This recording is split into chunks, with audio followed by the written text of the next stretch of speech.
March 1945. The sky over the Ruhr Valley belongs to the desperate. A lone American P-47 breaks from formation, engine smoking, controls erratic. 16 Focke-Wulf 190s descend like predators sensing wounded prey. The pilot's wingmen radio that he's finished. But what they don't see is the smoke cutting out, the engine stabilizing, and 17 German fighters about to learn that the most dangerous enemy is the one who makes you believe you've already won. In 3 minutes, the Luftwaffe will lose more aircraft than in any single engagement of the war's final months. And the entire doctrine of aerial deception will be rewritten by a man his own squadron thought was losing his mind. The spring of 1945 is wet and cold across the industrial heart of Germany. Smoke rises from bombed-out factories that once fed the Wehrmacht's appetite for steel and fuel. The Ruhr Valley, blackened and broken, still fights back with desperate fury. Anti-aircraft guns bark from concealed positions. Fighter aircraft, precious and few, launch from hidden airfields carved into forests and farmland. This is the season of last stands. If you're enjoying this deep dive into the story, hit the subscribe button and let us know in the comments from where in the world you are watching from today. The 9th Air Force operates from hastily constructed bases in Belgium and France. Their P-47 Thunderbolts, nicknamed Jugs for their barrel-shaped fuselages, patrol the Reich's crumbling front lines. The missions are low and dangerous. Close air support for advancing ground forces, interdiction of supply lines, hunting for the Luftwaffe's remaining assets. Every flight crosses a landscape of desperation where anything that moves draws fire. The 365th Fighter Group flies from an airfield near Chivres, Belgium. The runways are steel matting laid over mud. The operations shacks smell of wet canvas, coffee grounds, and aviation gasoline. Mechanics work in the pre-dawn darkness, checking engines, patching bullet holes, loading ammunition belts. The smell is cordite and hydraulic fluid, wet wool, and exhaust fumes. In the ready room, pilots gather around a pot-bellied stove. Maps cover plywood walls. Target folders stack on metal tables. Intelligence officers brief with clipped efficiency. The opposition is experienced but desperate. German pilots fly until they're killed. There are no training replacements. Survival depends on discipline, situational awareness, and never underestimating an enemy with nothing left to lose. First Lieutenant Michael J. Romano sits in the third row, 24 years old, dark hair, steady hands, an engineer's mind trapped in a fighter pilot's war. He listens more than he talks. His logbook shows 71 missions, 14 confirmed kills, not because he's the best shot in the squadron, but because he thinks differently than most. He sees patterns where others see chaos. He calculates probabilities while others trust instinct. His squadron mates call him the Professor because he sketches diagrams in his flight case and asks too many questions during debriefings.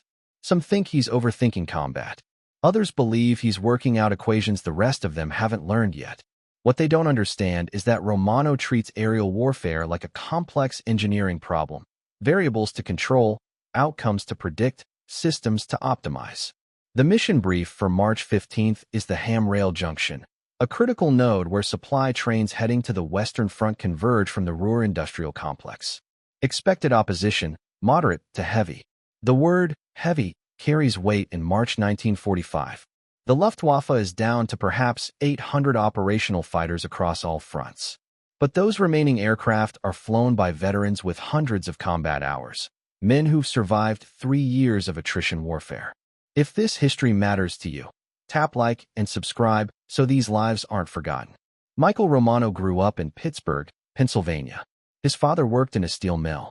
His mother taught mathematics at the local high school. The house smelled like coal dust and chalk powder. He was the oldest of 3 children, quiet and methodical, the kind of boy who built crystal radios from spare parts and solved differential equations for entertainment. He didn't play football or chase girls. He read aviation journals and technical manuals.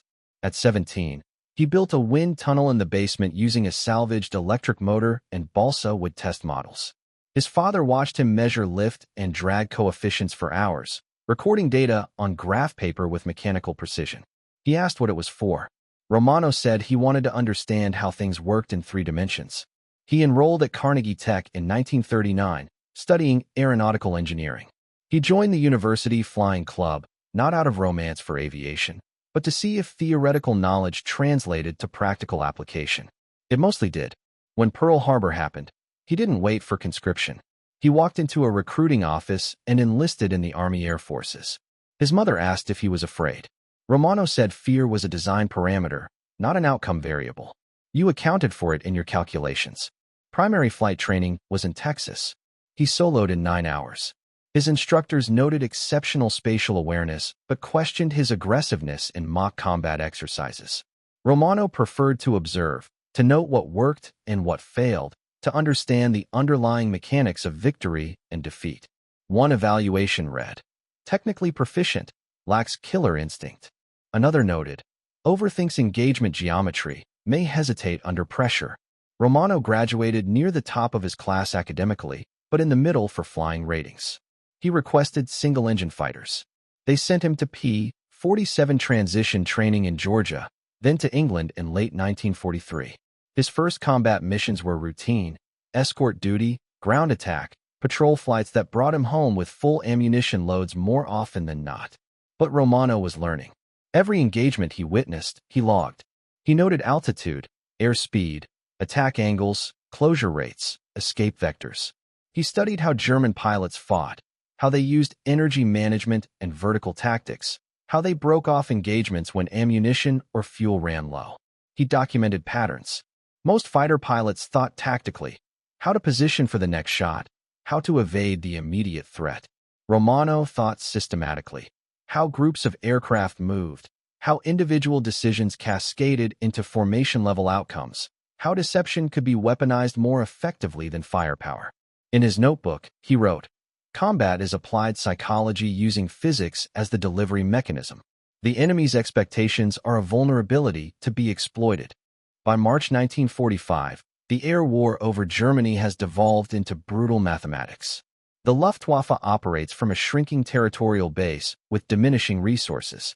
But German fighter pilots, the ones who've survived the meat grinder, are perhaps the most experienced combat aviators in history. They've learned to fight outnumbered, to maximize every advantage, to kill efficiently and escape quickly. The problem for Allied fighters is predictability. Standard fighter sweeps follow doctrinal patterns. High cover, escort positioning, intercept procedures that German controllers can anticipate and counter. Even when Allied forces maintain numerical superiority, experienced German pilots can still extract unacceptable casualties before melting away to fight another day. Romano sees the tactical challenge differently. The issue isn't firepower or numbers, it's the enemy's ability to predict Allied behavior. German pilots attack according to established patterns because Allied fighters respond according to established patterns. If you could disrupt those expectations, you could turn predatory behavior into vulnerability. He begins developing something unconventional. On a sweep near Frankfurt, during a brief engagement with Focke-Wulf 190s, Romano deliberately breaks from formation and assumes the flight characteristics of a damaged aircraft. He drops altitude, reduces power, flies with apparent control difficulties. His wingman radios in concern. Romano clicks his microphone twice. Maintain position. Two 190s see the apparently crippled P-47. They break off their engagement with other Allied fighters and dive toward what appears to be easy prey. They close to 300 yards before Romano drops his deception, applies full power, and pulls into a climbing turn that puts him behind both German aircraft in 12 seconds. One short burst. The lead 190's canopy shatters. The aircraft rolls inverted and spins into the clouds below. The second German pilot, confused by the sudden reversal, overshoots and presents a perfect deflection shot. Romano fires. The 190's engine explodes in a spray of oil and metal fragments. Both German aircraft are destroyed within 40 seconds. His wingman is silent on the radio during the flight home. At debriefing, Romano files a standard combat report. 2 destroyed, ammunition expended, 180 rounds. He doesn't elaborate on technique, but word spreads through the squadron. The quiet guy with the engineering degree just ran some kind of con game on 2 experienced German pilots. Some call it clever. Others call it risky. The squadron commander calls Romano into his office. "Walk me through what happened out there." Romano explains the concept. German pilots attack damaged or isolated aircraft because it's efficient and low risk. But that creates a predictable behavioral pattern. If you can convincingly simulate damage while retaining full combat capability, you invert the engagement geometry. The hunter becomes the hunted. The commander listens. Finally, he says, "How many times have you tested this?" "Twice successfully. Once the enemy didn't take the bait." "Show me the math." Romano produces his notebook. Pages of calculations, P-47 performance curves, energy management equations, reaction time models, statistical analysis of German attack patterns based on his mission logs. The commander studies the diagrams for 10 minutes. This is either brilliant or insane. Maybe both. He closes the notebook. "I want you to brief the operations officer.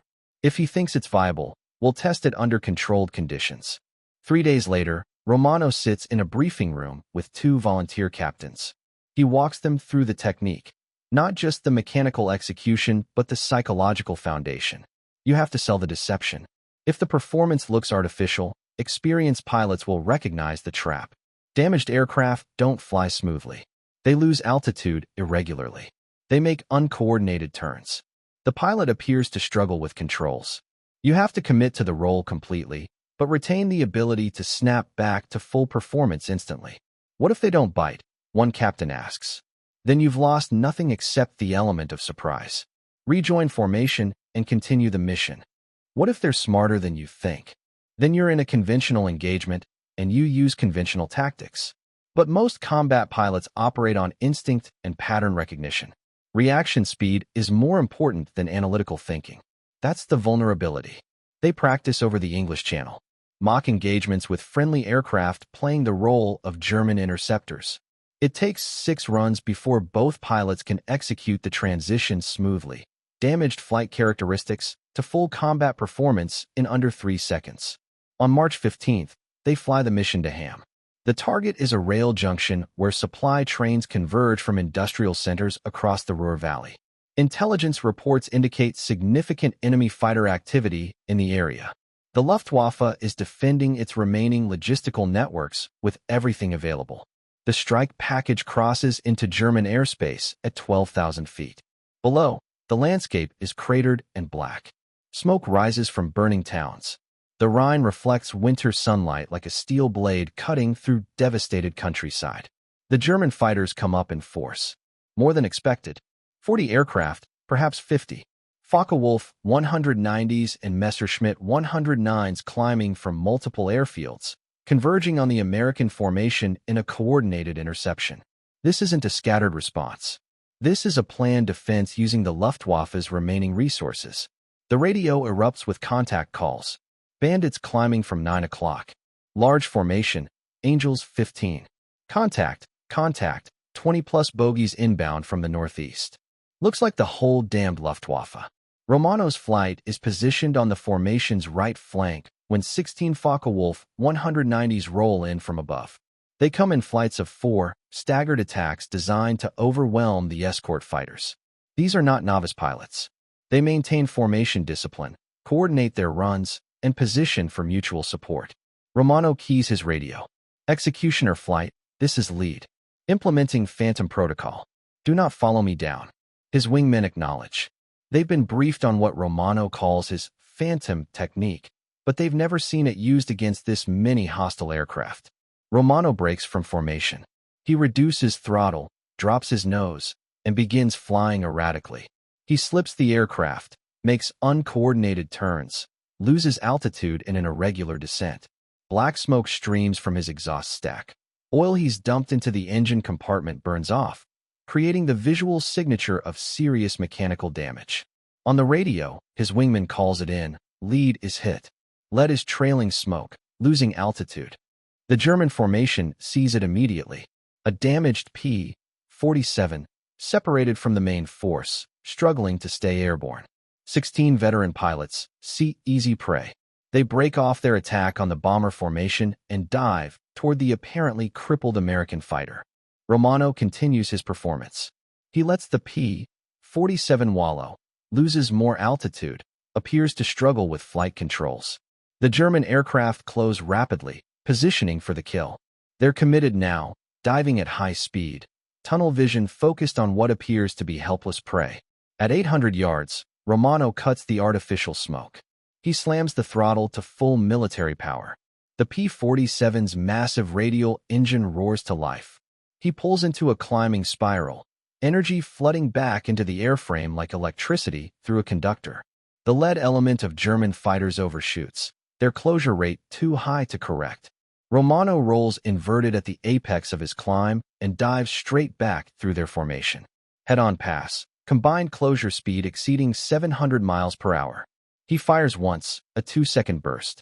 Two 190s explode in sequence, their fuel tanks igniting in orange fireballs. He doesn't pull up. He continues diving, extends away from the confused German formation, then whips the P-47 around in a turn so tight, his vision grays from G-forces. The remaining German fighters are scattered, some still diving, others climbing, all of them trying to reorient after watching their prey become their predator. Romano picks off two more 190s as they attempt to reform. Head-on passes, deflection shots, energy management that keeps him always one step ahead of their reactions. The German formation dissolves into individual survival instincts. They break in all directions, abandoning formation discipline. But Romano isn't finished. He spots a second flight of four 190s approaching from the east, unaware of what just happened to their comrades. He runs the Phantom protocol again, but this time with variations. He doesn't just fake engine damage. He simulates pilot incapacitation, letting the aircraft drift into an apparently uncontrolled descent. The four German pilots see it and dive in for the kill. They approach in line abreast formation, textbook bracketing to prevent the American from escaping in any direction. They're 400 yards out when Romano snaps back to life. He pulls into a vertical climb, rolls at the top, and comes down through the German formation in a slashing attack that destroys two more 190s in 8 seconds. The surviving German pilots break off, confused and demoralized. They've just watched one American fighter destroy 6 of their aircraft using techniques that violate everything they understand about aerial combat. Romano climbs back to altitude and surveys the engagement area. The main German force is retreating eastward, low on fuel and ammunition. The American bomber stream continues toward the target, protected by the remaining escort fighters. Total elapsed time for Romano's engagement: 3 minutes, 17 seconds. His wingman's voice crackles over the radio. Jesus Christ, lead. How many did you get? Romano checks his ammunition counter. He's fired 340 rounds from his 8.50 caliber machine guns. 6 confirmed. Possibly 7. He pauses. Let's go home. The gun camera footage is reviewed that evening by intelligence officers who watch in silence. Romano's technique is analyzed frame by frame. The simulated damage, the energy reversal, the systematic destruction of an entire German fighter formation by tactics that don't appear in any manual. The squadron commander reviews the film twice. When it ends, he looks up at Romano. Write this up. Procedures, setup, execution, limitations. I want it typed and on group's desk tomorrow. Romano's report is 6 pages, single-spaced, with technical diagrams. He titles it Tactical Deception in Fighter versus Fighter Engagement. He lays out the concept systematically. Experienced enemy pilots attack apparently damaged aircraft because it's efficient and low risk. That behavioral pattern can be exploited through convincing performance of aircraft malfunction followed by rapid transition to full combat capability. The key variables are timing, distance, and performance authenticity. The deception must be convincing enough to trigger predatory instincts, but brief enough to allow energy recovery before the enemy reaches firing position. The margin for error is narrow but mathematically predictable. If you find this story engaging, please take a moment to subscribe and enable notifications. It helps us continue producing in-depth content like this. He includes performance data, P-47 acceleration curves, energy state diagrams, reaction time analysis. He references his mission logs and statistical models of German fighter tactics. He does not mention that he developed the oil dump smoke system himself using spare hydraulic components, or that he practiced the technique during solo flights without authorization. The group commander reads the report. He walks it to Wing headquarters. Wing sends it to 9th Air Force Operations. Within a week, Romano is briefing his technique to squadron commanders across the theater. The reaction is mixed. Some call it innovative. Others call it dangerous. A few call it insane. The critique is always the same. If the technique fails, you're slow, low, and isolated. Dead. Romano's response is consistent. The math works. If you can't sell the deception, you abort and rejoin formation. No loss except opportunity cost. Within 2 weeks, 6 pilots across 3 squadrons have been trained in Romano's Phantom technique. They practice over friendly territory using other Allied aircraft as simulated aggressors. Some pilots master it quickly. Others never achieve the timing precision required. The first operational test occurs on March 28th, near Munster. A formation sweep encounters 12 Messerschmitt 109s. 2 pilots execute the Phantom protocol simultaneously, drawing 8 German fighters into fatal overshoots. 5 confirmed kills, no Allied losses. The technique works, but the Luftwaffe adapts. Intelligence reports from captured German pilots reference American fighters that play dead, then attack. Orders go out through German fighter units. Verify apparent damage before committing to attack runs. Maintain altitude and observe before diving. The Phantom technique continues working, but with reduced effectiveness. Cautious German pilots circle at altitude instead of diving immediately. Romano refines the method, developing variants that exploit different psychological triggers: simulated pilot wounds, hydraulic failure, fuel starvation, electrical malfunction. The principle remains constant. Use enemy expectations against them. Turn predatory instincts into vulnerability. Make aggressive pilots cautious and cautious pilots hesitant. Hesitation in combat is a form of tactical death. Romano flies 23 more missions between March and May 1945. He logs 16 additional confirmed kills using variants of his deception technique. He never loses a wingman. He never takes serious aircraft damage. Other pilots start calling him the magician because he makes enemy fighters disappear. The measurable impact spreads across the 9th Air Force. Fighter groups using Romano's technique report improved kill-to-loss ratios. German fighter activity over Western Front decreases, partly due to fuel shortages, but partly due to pilot reluctance to engage apparently damaged Allied aircraft. In April 1945, a training memorandum is distributed through Allied fighter commands. It's titled Advanced Tactical Deception Procedures and doesn't mention Romano by name, but every pilot who reads it knows where the ideas originated. The technique is refined and systematized. Pilots develop individual variations. Some use terrain masking, others exploit sun positions. A few incorporate formation splits that isolate German attackers. The core concept endures. Turn enemy aggression into a tactical disadvantage through controlled deception. German intelligence recognizes the threat. Captured Luftwaffe documents reference American Phantom tactics and include warnings about attacking apparently damaged Allied aircraft without verification. But verification requires time and altitude, resources the Germans can't afford in 1945. The war ends before Romano's techniques can be formally incorporated into peacetime training doctrine. But the concept survives in the oral tradition of fighter tactics. Instructors tell the story. Pilots debate the methods. In the decades that follow, variations of Romano's deception tactics appear in air forces around the world. Romano's final wartime tally is 31 confirmed aerial victories, 27 achieved using his own tactical innovations. He's offered promotion to major and assignment to the Air Force Test Pilot Program. He declines both. He says he wants to finish his engineering degree. When asked by a war correspondent how he developed his techniques, Romano says he didn't invent anything new.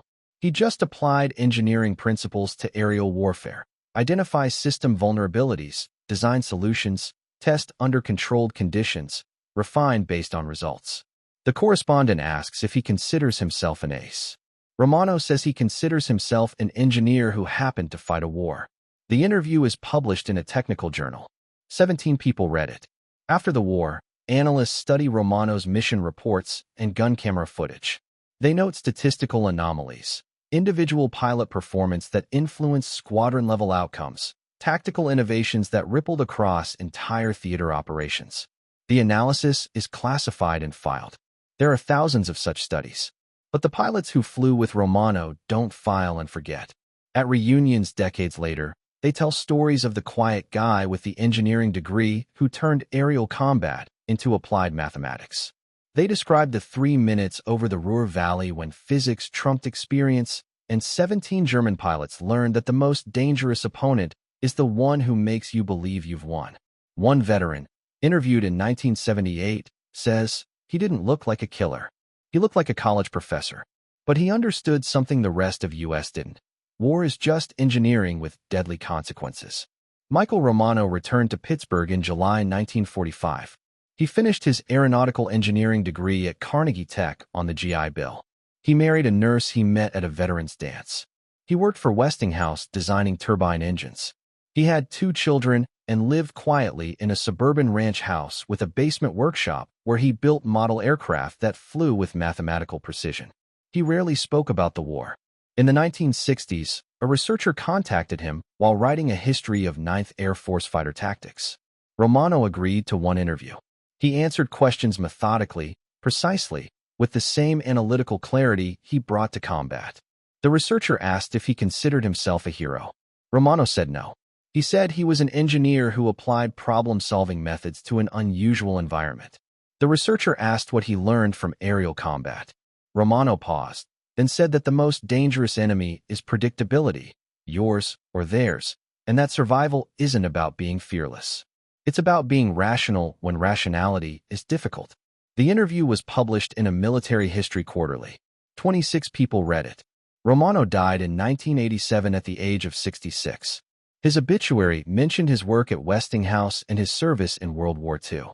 It noted that he was a decorated veteran, but didn't specify the decorations. It didn't mention the kills or the tactical innovations that changed how a generation of pilots thought about aerial combat. His flight logs and technical notebooks were donated to the Air Force Historical Research Agency. They sit in a climate-controlled archive in Alabama. Researchers occasionally request them. The handwriting is still clear. The diagrams are still precise. The mathematics is still sound. In modern air combat training, the concept of tactical deception is taught as foundational doctrine. Instructors don't always know where it originated. They just know it works because a quiet engineer from Pittsburgh proved that wars aren't won by the boldest or the loudest. They're won by those who see the pattern, test the hypothesis, and act when the mathematics is certain. Romano didn't change the war with speeches or heroic gestures. He changed it with a notebook, a slide rule, and the willingness to appear weak when strength was the only currency that mattered. His squadron thought he was losing his mind. The enemy thought he was losing his aircraft. Both were wrong. And in 3 minutes over Germany, 17 pilots learned the hardest lesson of aerial warfare, that the most dangerous opponent is the one who makes you believe you've already won. Thank you for watching. For more detailed historical breakdowns, check out the other videos on your screen now and don't forget to subscribe.